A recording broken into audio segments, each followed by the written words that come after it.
The NEET UG exam was held on the 5th of May 2024, and it may come as a pleasant surprise to hear that its scores are out now.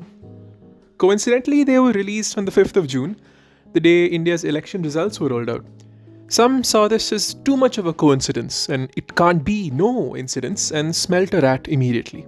Inevitably, coaching centers claimed that they had personally trained all the toppers. But what was surprising was just how many toppers there were. 67. There were 67 students who scored a perfect 720 on 720. Now, if you're a Sigma gangster edgelord, 67 is just 2 away from perfection. But what's important is that it's also 65 away from the number of 720s in 2023. Eagle-eyed sleuths were quick to notice that one exam center was responsible for 8 of the 720s, 1 719, 1 718. If you've never appeared for NEET, you might be wondering, what exactly is the procedure to get scores like 719 or 718? Because while the highest possible is 720, the next highest is actually 716 as per the current marking scheme. You cannot get 718, 717, 719 with any combination of positive and negative marking. By the way, you're thinking the right thing. This isn't two narrators, I'm just one guy who's got a complicated relationship with testosterone. Well, once screenshots of these mythical rarity marks went viral, the National Testing Agency that conducts the NEET put out a statement saying that they awarded those students grace marks because they lost time. We'll take a moment to let that sink in. How often did your school and college teachers give you grace marks? It wasn't even a big deal. It was you versus less than 50 other people in a mid-semester exam that you just really wanted to pass and not lose out on aura points.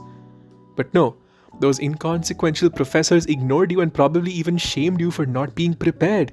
On the other hand, the National Testing Agency that conducted the NEET for 24 lakh people was happy to give a few extra marks to multiple students, which could be, and probably was, the difference between rank 2 and rank 200. In fact, scoring 650 in NEET usually meant that your entire family, including your jealous cousins, would have to admit that you are currently ranked number 1 in the bloodline.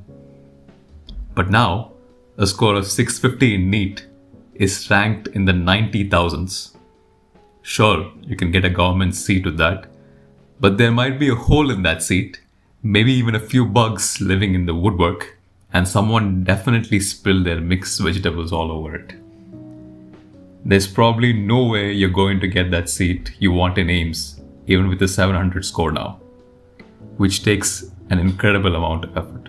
Speaking of ranks, you might be wondering how the NTA decided to arrange these first 67 rankers. Because usually, tie breaks happen on the basis of marks in specific subjects.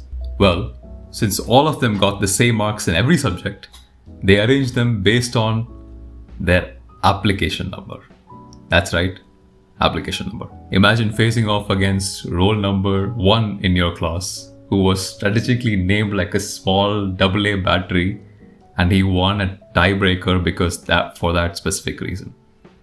I might be bad too. This year's NEET has been marred with a lot of controversy, and it's going to have a ripple effect on the careers of all the students who appeared for it. There are rumors floating around of a re-examination, but I don't know if that's logistically feasible or if there is a precedent for it. Some people claim there's a consultancy out there that students paid in exchange for help with the exam. It isn't the most far-fetched thing in the world, given that there might very well be a consultancy out there that helps young Indian mice get their green card. All we can do is hope that colleges and cutoffs can be a little lenient towards students this year, given the situation. June 4th, 2024 will live on in infamy until the next edition of the NEET. Just write JE next year. Thanks for watching.